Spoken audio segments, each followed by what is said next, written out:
Bienvenue à La Rochelle, ville ouverte sur le large, l'océan Atlantique, ville commerçante entre terre et mer. L'histoire de cette ville de Charente-Maritime est indissociable de l'histoire maritime. Dès le XIIe siècle, l'activité économique puis touristique de La Rochelle se développe autour de ces ports. Vous voyez derrière moi les célèbres tours du vieux port de La Rochelle dont la construction remonte au Moyen-Âge. Nous allons partir ensemble à la découverte de cette belle ville qui est l'une des plus touristiques de France. Nous verrons comment le territoire rochelais est précurseur en matière de transition écologique et nous irons à la rencontre des artisans du goût, notamment des producteurs d'huîtres et de cognac, symboles de la région. Mais je ne vous en dis pas plus pour l'instant, suivez-moi.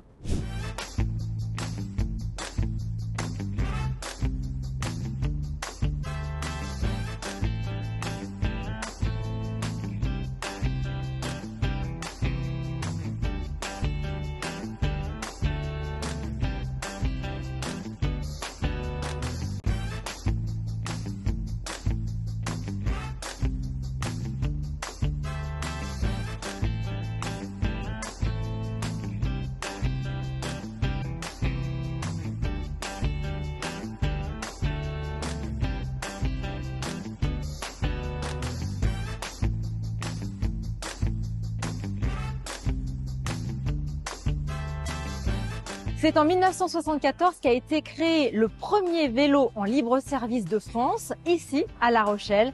Et c'est vraiment la meilleure façon de circuler dans la ville.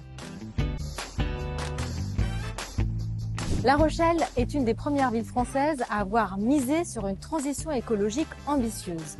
Avec son projet de devenir ville zéro carbone d'ici 2040, elle fait figure d'exemple. Ce qui frappe dans le centre historique où je me trouve, c'est l'absence de voitures et le calme.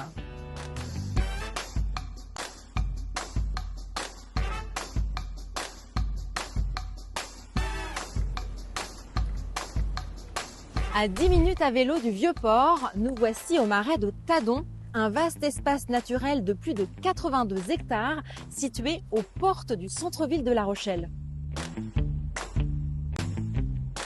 Lancé en 2019, un vaste chantier écologique a permis la renaturation de cette zone humide, devenue aujourd'hui un espace privilégié d'observation de la nature pour les promeneurs.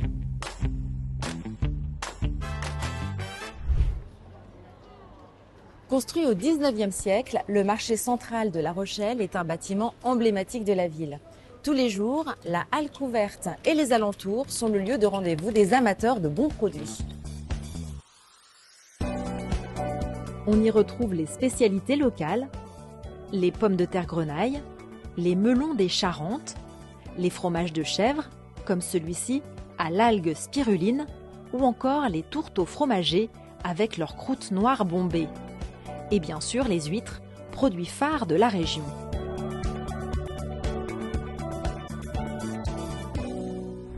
Nous voici à Marennes-Oléron, au cœur du plus grand bassin d'affinage d'Europe, à la Cité de l'Huître. Ici, l'huître est plus qu'un simple produit, c'est une véritable culture à part entière. L'huître de Charente-Maritime est cultivée en mer sur plus de 2500 hectares de parcs à huîtres qui s'étendent au large de La Rochelle, entre les îles de Ré, Aix et Oléron. L'affinage en clair est une spécificité du bassin de Marennes-Oléron. Dernière étape de la culture de l'huître, il se réalise dans les clairs, des bassins d'eau de mer qui étaient autrefois des marais salants. Nous voici au pied du pont d'Oléron, à la cabane Gilardot. La maison Gilardot a été fondée en 1898 par Henri Gilardot. Depuis, la consommation d'huîtres n'a cessé d'augmenter dans le monde et cette huître très spéciale est devenue une véritable institution. Pour en savoir plus sur l'huître Gilardot, nous avons la chance d'être en compagnie d'un meilleur ouvrier de France, poissonnier écaillé, Bruno Gauvin. Bonjour Bruno. Bonjour Jade. Et merci de nous accompagner pour en savoir plus sur l'huître Gilardot. Alors quelles sont ses spécificités? C'est une huître très coffrée, tu vois, très lourde, Ouais. donc vraiment très arrondie, tu vois. Ce qui va faire sa spécificité, à l'intérieur, tu as un taux de chair très important, un gros muscle adducteur, et ça va se donner vraiment ce croquant, cette longueur en bouche. Et c'est ce qui fait la spécificité de cette huître. Voilà. Et également, toutes ces huîtres sont gravées d'un laser pour éviter la contrefaçon. Exactement. Alors maintenant, comment ça s'ouvre une huître? Parce que ça, c'est quand même un Alors, point essentiel. On va couper le muscle adducteur, c'est l'objectif. Il se trouve premier tiers à droite. Tu introduis la lame de biais et c'est tes deux poignets qui vont travailler. Le petit geste. Voilà.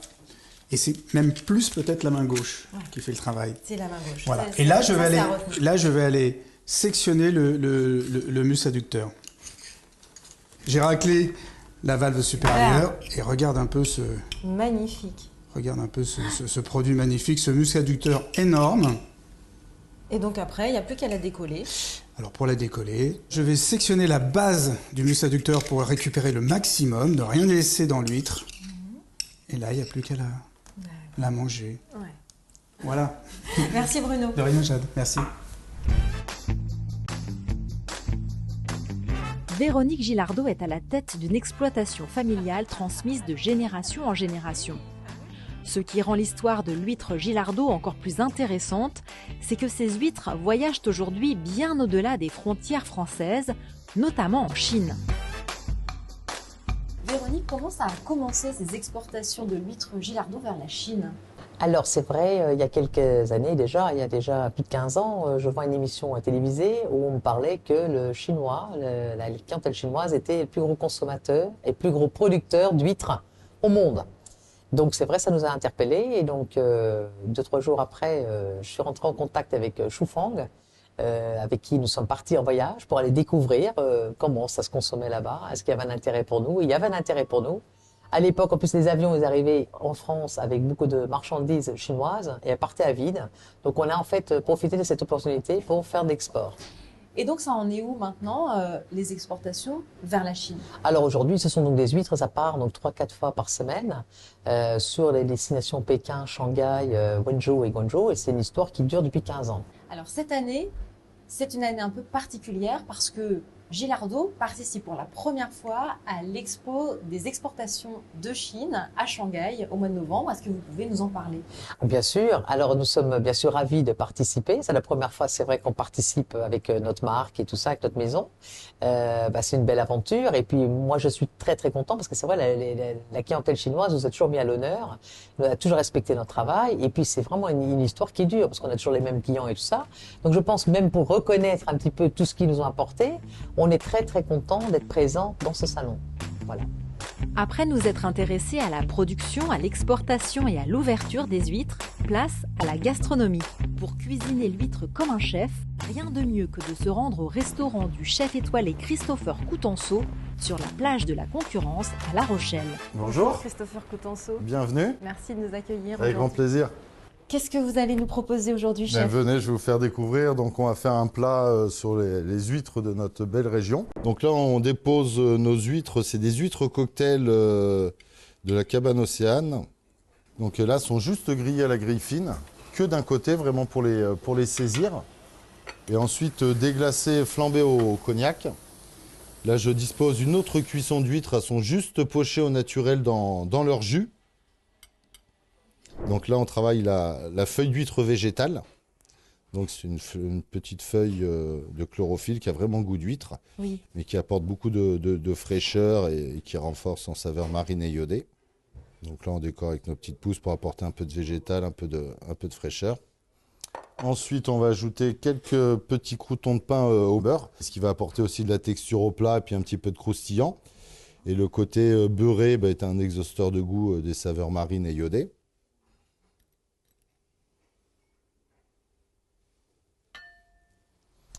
Et ensuite, on finira par notre émulsion de lait d'estragon et cresson.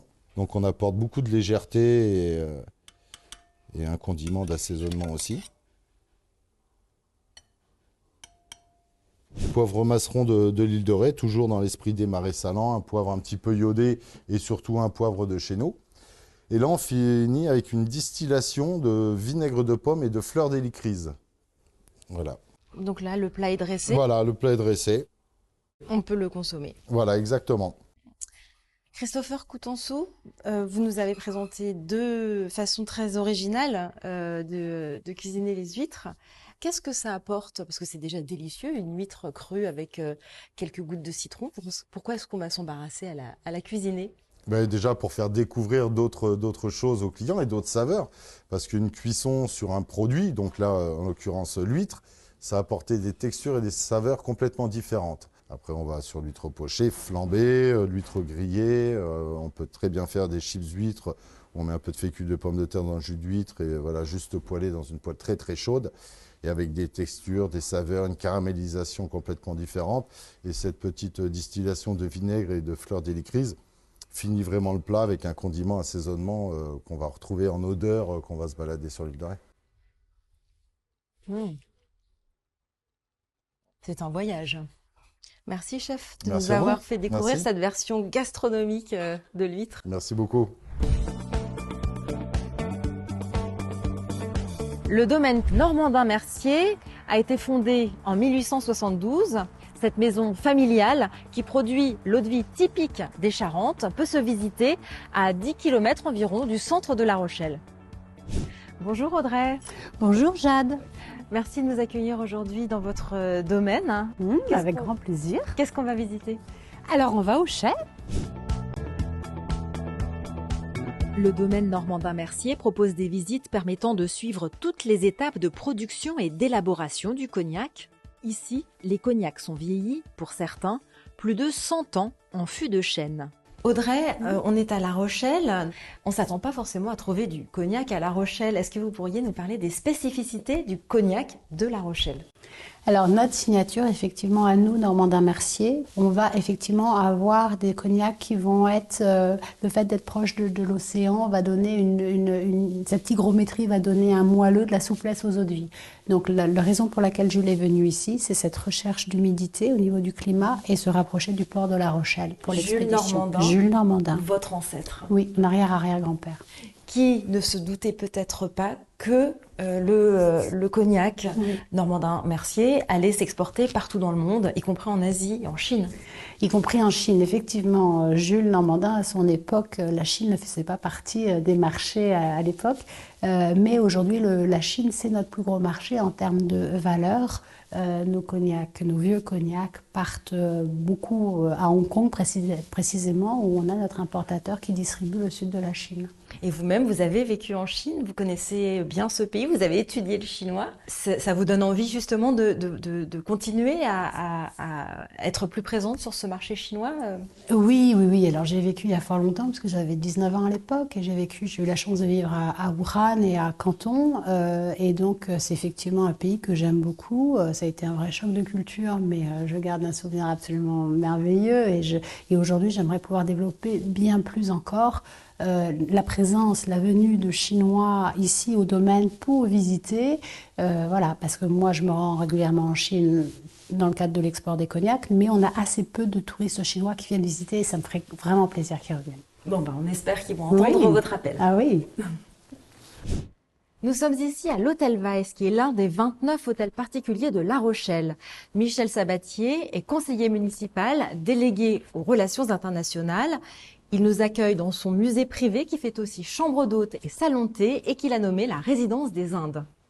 Michel Sabatier, est-ce que vous pourriez nous parler des relations entre La Rochelle et la Chine? C'est une très longue histoire qui a commencé au XVIIe siècle avec la fondation de la Compagnie des Indes par Colbert. Les armateurs négociants protestants à l'époque ont affrété des bateaux pour aller jusque dans l'océan Indien et la mer de Chine. Et le point culminant de cette fréquentation maritime de la Chine, c'est typiquement le voyage de l'Amphitrite en 1698, qui fut le premier à voyager en droiture jusqu'à Canton, c'est-à-dire sans escale. Ça a marqué une ère de prospérité du commerce avec la Chine qui a continué jusqu'à la fin du XVIIIe siècle. Et même la Révolution n'a pas réussi à le stopper. Et La Rochelle s'est illustrée aussi en ce qui concerne l'enseignement du chinois, puisque l'université de La Rochelle a été pionnière en la matière, vous disiez. Alors ça, c'est une grande audace qui a saisi La Rochelle, ou l'université de La Rochelle, il y a plus de 30 ans, lorsqu'ils ont décidé d'enseigner la culture et la langue chinoise, alors que la Chine n'était pas la grande puissance qu'elle est devenue depuis. Et le fait est que plus de 30 ans après, l'université de La Rochelle a gagné une telle réputation avec de grandes universités prestigieuses de Chine que maintenant nous avons des doubles diplômes en licence, en master et en doctorat.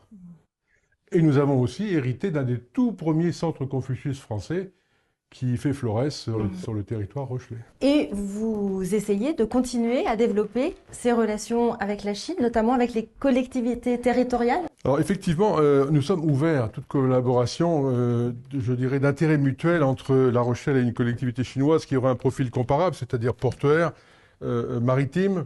Et d'ailleurs, nous avons la chance bientôt, très bientôt, de recevoir la visite du maire d'une grande ville chinoise, Qing Guangdao, de 3 millions d'habitants, qui vient ici pour s'initier au nautisme à la rochelaise, pour voir s'il ne peut pas importer cette activité avec un savoir-faire rochelais chez lui.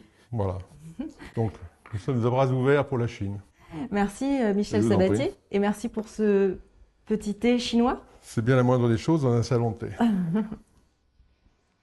Entre ambition écologique, produits locaux, de terre et de mer, et ouverture sur le monde, La Rochelle est une ville qui ne cesse de surprendre. Souhaitons à cette belle ville de continuer de tracer son sillage dans le monde tout en restant fidèle à ses racines. Je vous remercie de nous avoir suivis et je vous dis à très bientôt pour une nouvelle escapade riche en découvertes.